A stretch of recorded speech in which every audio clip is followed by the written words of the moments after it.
Hey, before we start, really quick note. On Saturday, Sound Politics turns 1 year old. So next week on the show, we're going to take some time and reflect. I mean, what a year it has been, right, in American politics. Obviously, a lot has happened on the local level as well.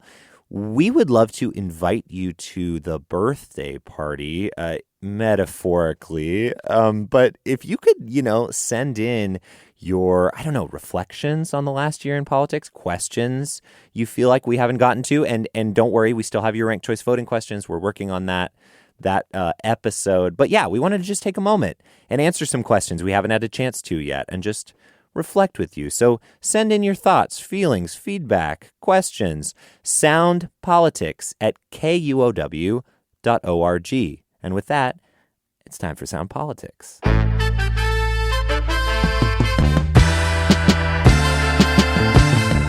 This is Sound Politics. I'm Scott Greenstone.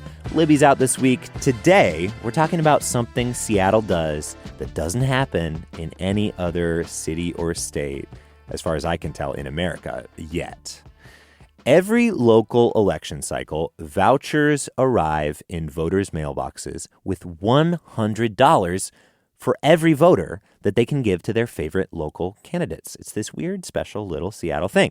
It's called democracy vouchers, and they are funded from a very small property tax. But when that tax passed a decade ago, the proponents promised the program would limit wealthy and corporate interests in elections and remind our elected officials who they answer to, increase participation in the democratic process.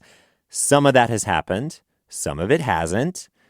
But it's been a decade, and the voucher program is up for renewal in the August 5th primary election, which, by the way, your ballots might have already arrived in the mail for that election.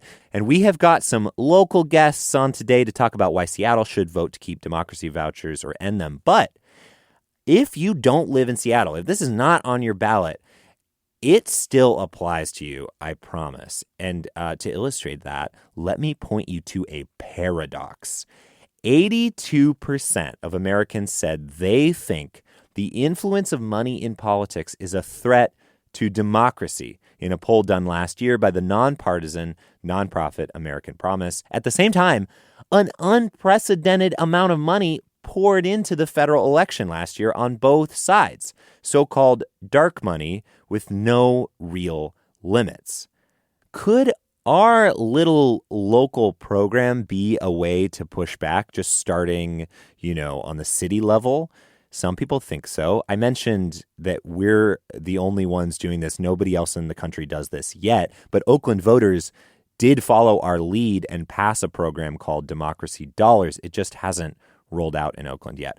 Other people are way more skeptical. They say democracy vouchers in Seattle are expensive. They don't actually have much participation. And in fact, some progressives even say that democracy vouchers actually kneecap grassroots campaigns, so they can't compete with the big biz downtown.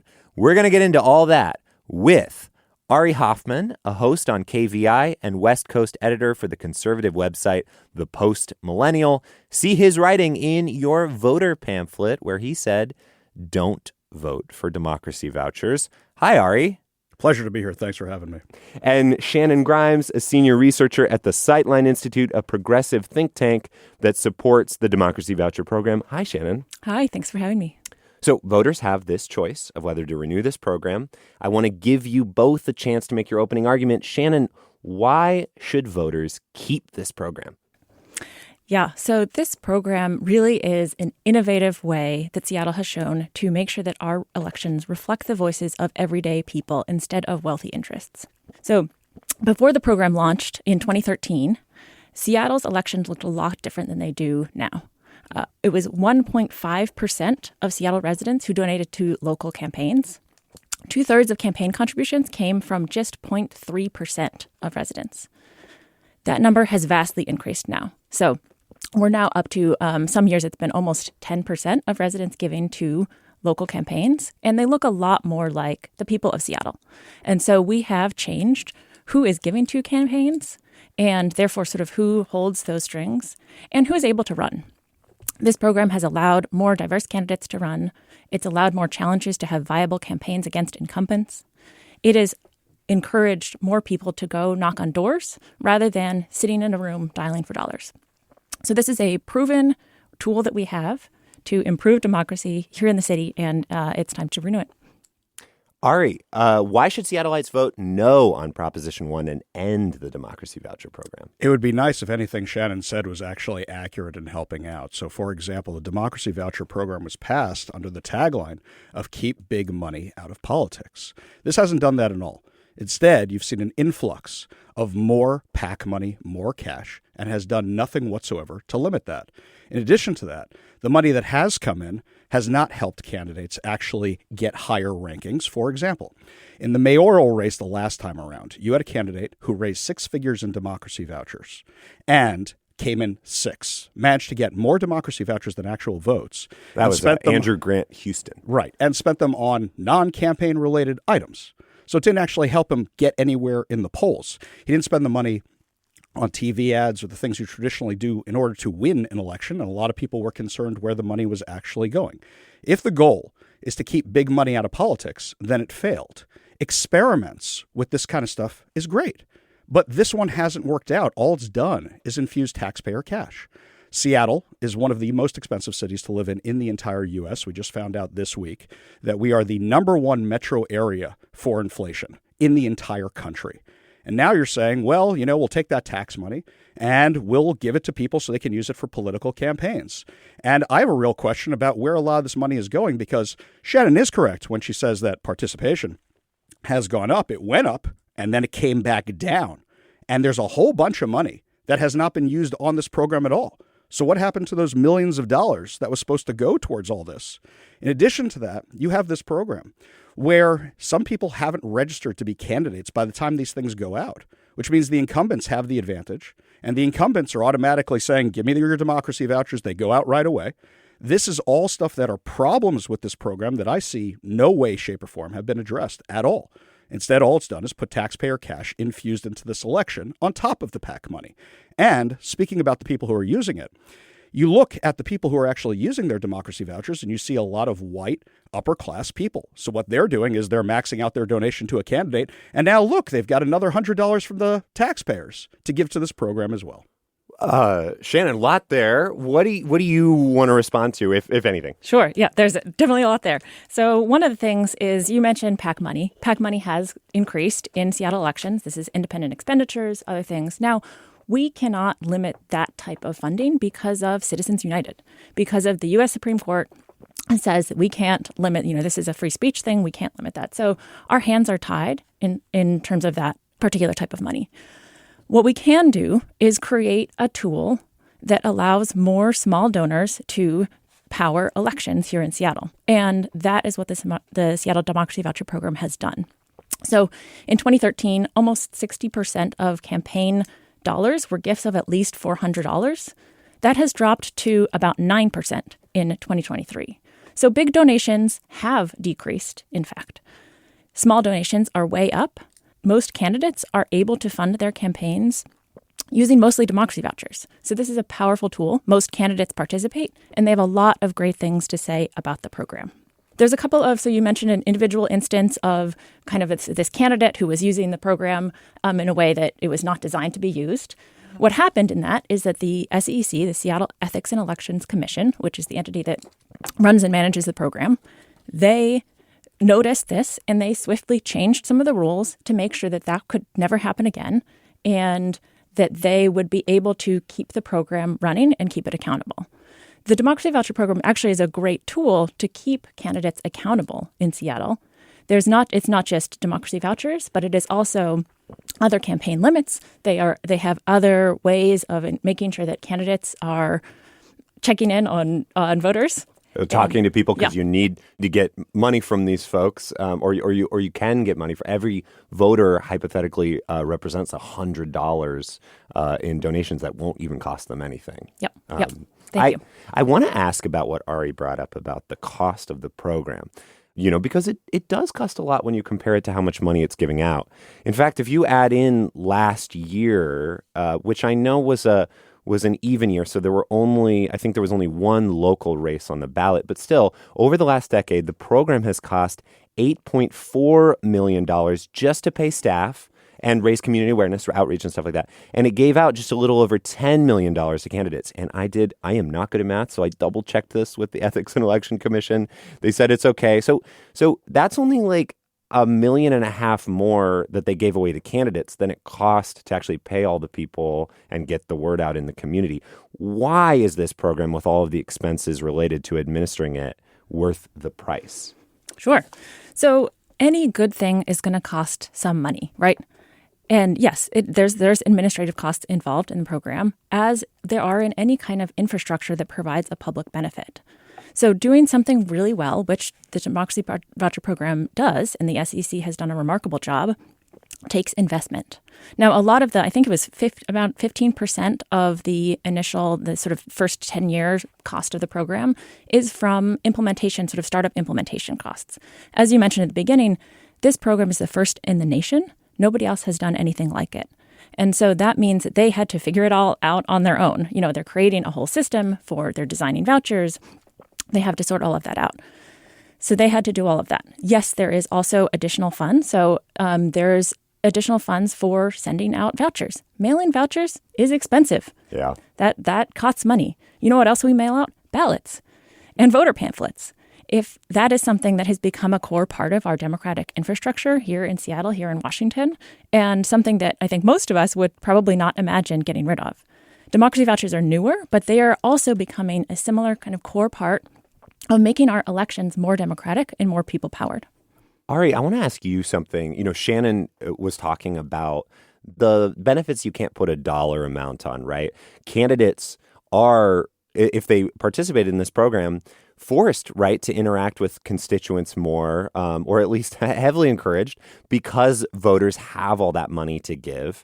And I do see candidates out and about trying to get vouchers at light rail stations and during street fairs. I'm not going to name the candidate, but I was walking to my local grocery store the other day, wet from the shower, wearing sweats, and suddenly somebody's right in my face like, hey, can you give democracy vouchers to my campaign? And I was like, but they're there, right? So why should voters reject a program that encourages candidates to get out into the community more and brings in voters who normally wouldn't donate to a campaign? Well, I noticed that a candidate who's been pushing for these democracy vouchers is actually the spokesperson for the democracy vouchers, isn't here in studio today.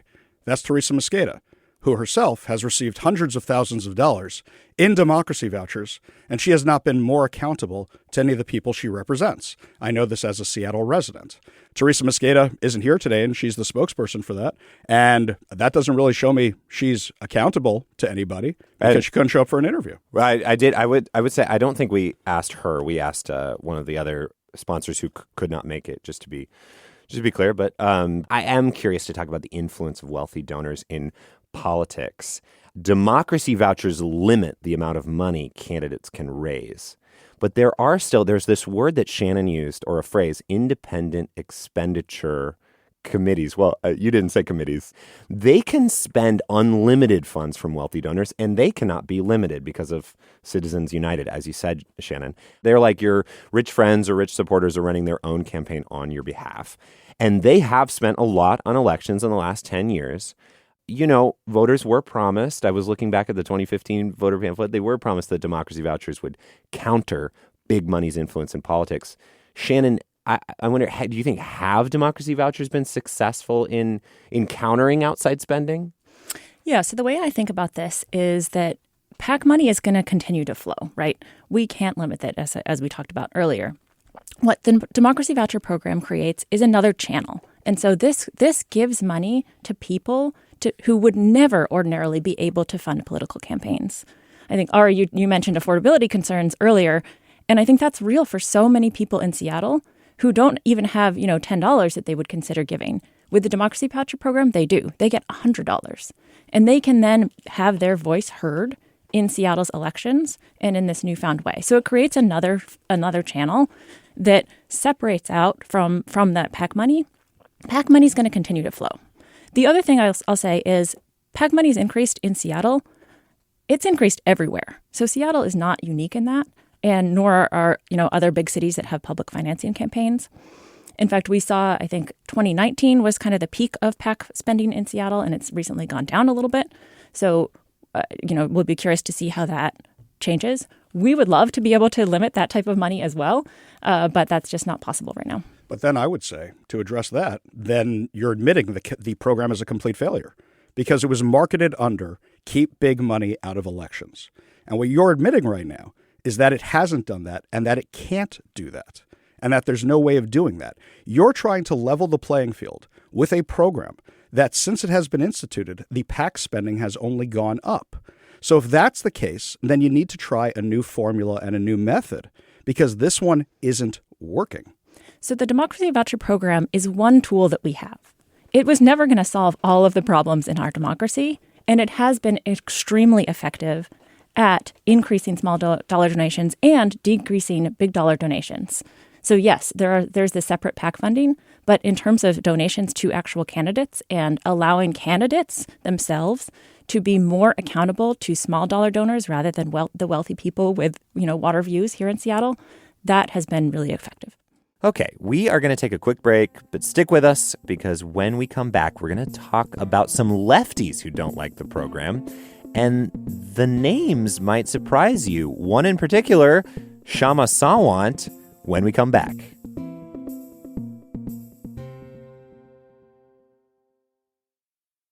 And we're back. It's Sound Politics. And Shannon, I want to ask you about a criticism from progressives that the Democracy Voucher Program is actually making it harder to run a winning grassroots campaign against, moneyed interests. Here is the argument as I understand it. If you're a candidate and you participate in the Democracy Voucher Program, which is a choice, you have to agree to far lower spending limits that have not been adjusted for inflation.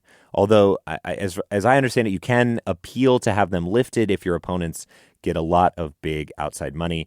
So 2 progressive political consultants for the firm Upper Left Strategies wrote in a local blog that the limits force campaigns to choose between paying their staff a living wage and getting the campaign's message out via mailers, ads, etc. So this gives, quote, candidates who are closely tied to established, deep-pocketed political players like the business community or organized labor a major advantage. And I think they argue because that independent expenditure money that we just talked about gets pumped into mailer campaigns on their behalf. So basically, if I'm connected to a big union or corporate money, I don't need to pay for my own mailers or TV ads because my donors will do it for me. If I'm not connected, I'm SOL, right? And to illustrate this, socialist Shama Sawant, who said she supported democracy vouchers, didn't accept them in her last re-election campaign because she said she wanted to, quote, make sure that we have a fighting campaign that is sustained as much as it needs by working people's donations. So, Shannon, does the Democracy Voucher Program need reform? And if so, will that happen if voters approve this new property tax? Yeah, great question. So there are, I think, things like what you mentioned, the spending caps, some of the limits. The SEC, the Seattle Ethics and Elections Commission, again, has some power to modify things as we go along, and they've done that. They've been responsive to feedback from candidates and from others about how to make how to tweak the program to be a little bit better. Now, one of the things that's included in the renewal, if it passes by voters on August 5th, is a work group that they would be convened by the SEC and the mayor and other folks. I think there's a sort of list of stakeholders that would need to be involved, but to consider tweaks like this to the program. How can we make this better? What tools do we have to change spending caps? What does this look like? And how can we make sure that it retains its power to be people-powered? One of the things that we see from other public financing programs that don't work well is that they don't get updated. And that means that candidates don't end up participating, further down the line. And so you've seen this, the U.S. used to have a presidential campaign finance program. It's still on the books. Nobody uses it because they haven't updated any of the limits to take into account the cost of campaigns, the changed landscape of all of the... I think Jill Stein tried to get it, but I can't remember if she was successful. Yeah. And so, yes, we need to be able to have a tool to look at this. And included in the initiative for renewal is this work group that would do that. I'm glad you brought up other versions of publicly financing campaigns, because that is one thing that you find a lot is like we're very special in the sense that we're the only ones who have this version of this program so far. Oakland voters, again, approved it. It hasn't been put in place yet because of budget problems. But there are other public financing, very old public financing systems. They're usually like New York's, where there's a matching donation sort of thing. So if a candidate reaches a certain threshold of money and donors, the city will match donations. And, proponents of that say that this also, does a lot of the same things as the democracy voucher program, but the ceilings are way higher. So someone like Zoran Mamdani, just to pick a random one, can run a competitive campaign. Like that's the argument, right? Do you think democracy vouchers are the best option for Seattle voters when there are other models that don't require costly efforts like mailing out vouchers to every individual voter in the city and potentially inhibit the campaigns that use them? So the democracy voucher program, as you say, is unique. And one of the amazing things about it is that you don't have to have any money at all in order to participate. So with any matching funds, right, you have to give some amount of your own money.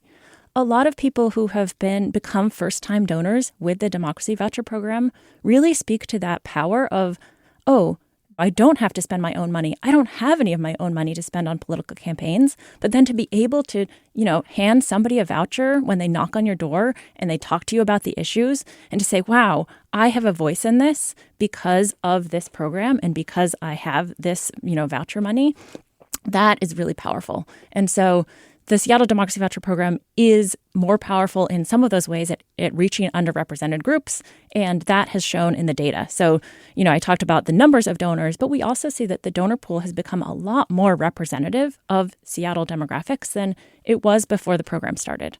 It was 1.5% of Seattle residents who gave, or Seattle adults, but it was mostly people who are white, wealthy, homeowners. Oftentimes they're the people who are looking out on the water. They've got view homes. We had some interesting data on that. And now people who give using democracy vouchers look a lot more like the Seattle electorate. In fact, in some years, they were actually looked more like the overall residents of Seattle than the people who voted. I'm kind of curious where you're getting those numbers from, because that's not what it says on the democracy voucher website. What it shows is those rich, wealthy donors you're talking about are maxing out their donations and then taking the taxpayer-funded democracy vouchers and then using those towards candidates. And what you're talking about is this isn't free money. We are living in one of the most unaffordable cities in the country, and we are taxing people. And even if they are renters, the property taxes get rolled over to them in rent increases. And this is going to them. And you can say, oh, it's only this much or it's only that much. But it's only on top of only, on top of only, on top of only. And for me, it means a lot more when I ran for office. Somebody who gives you the $10 they have because that's what they can afford, rather than something that was handed to them because they got taxed it somewhere else with no strings attached to it whatsoever. It hasn't limited the PAC money at all, hasn't done anything to do that. And actually, the last time in the Democracy Voucher Program, the amount of people participating in it went down. So it's okay to admit that a program has not had the effects that you want it to have and say we need to try something else rather than doubling down on something that hasn't leveled the playing field at all. In fact, I can't believe I'm saying this. I'm agreeing with Kshama Sawant.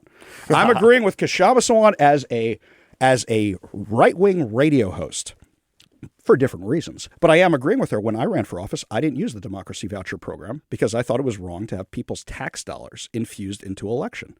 And when it came down to it, when some old lady hands me $10 and goes, I really believe in you, this is all I have to give. It means a lot more than somebody handing over these vouchers, which most people are not using, and they hand it over and they go, well, it's taxpayer money or whatever the case may be. If you want to keep big money out of elections, find another way to keep big money out of elections. I know everybody's upset because of the Amazon bomb that dropped in the 2019 elections, and people were very upset that all that money came in. That was millions of dollars Amazon infused in the 2019 elections. People saw it as trying to steal the elections. Most of their candidates did not end up winning. Right. It backfired on them horribly. It backfired. And they did it, a month out of the election? So that was probably the worst political move in our city in a very long time, probably since saying to people, oh, we're going for a hard-packed surface with the ice and letting cars go skating down hills. But it hasn't done anything to limit that big money. All it's done is infuse taxpayer money. It's okay to admit that an experiment has failed and you need to try something else. I'm going to ask Ari one final question, but I want to give Shannon, if you want to respond before I do. I'll just say that I think the data is very clear that this experiment has not failed. And in fact, it's been very successful. There's been a lot of research about it. There's actually one researcher in particular based out of New York, Dr. Jennifer Herwig, who wrote a book about democracy vouchers and about the Seattle program and listed out all of this. So you can look up all of the sort of firm numbers that she gives, including some of the statistical analysis that speaks to some of your points about actually, no, people are not sort of adding the democracy vouchers in, but it is increased the donor pool. And so there's all sorts of data all around that. So we know that it works and people have been very excited about it. Voters and other residents of Seattle are really pleased with the democracy voucher program, and we know that it's popular. So we've done some surveys that have shown, I think 90% of people who have used democracy vouchers have said that they really love the program. They're super supportive. And so I think we know that it's been successful. I want to ask you, Ari, before we go, and I'll give you the final word, would you support a different public financing system for campaigns? I'm not a big fan of any of them. But if the goal is to limit PAC money, I think this is something that progressives and conservatives actually agree on, where we don't like PAC money. We don't like that kind of stuff. If the other side's going to use it, we're going to use it too. But I think if there was some other program that could actually do that, of course, you've got First Amendment implications and you've got Supreme Court implications. You've got all these different implications. But I don't think this is the way. Whatever we're doing right now is not working because the thing Shannon isn't telling you is the low percentage of people who are actually returning the democracy vouchers. You could talk about how that low percentage of people is very excited and very happy they get to use them, but it is a very, very, very low percentage.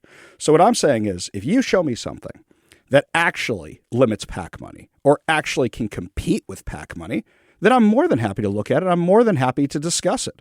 But right now, this is something that just isn't working. All right, well, that's all the time we have for today. Ari Hoffman is a host on KVI and West Coast editor for the conservative website The Post Millennial. Shannon Grimes is a senior researcher at the Sightline Institute, a progressive think tank. Thank you both so much. Pleasure to be here. Thank you.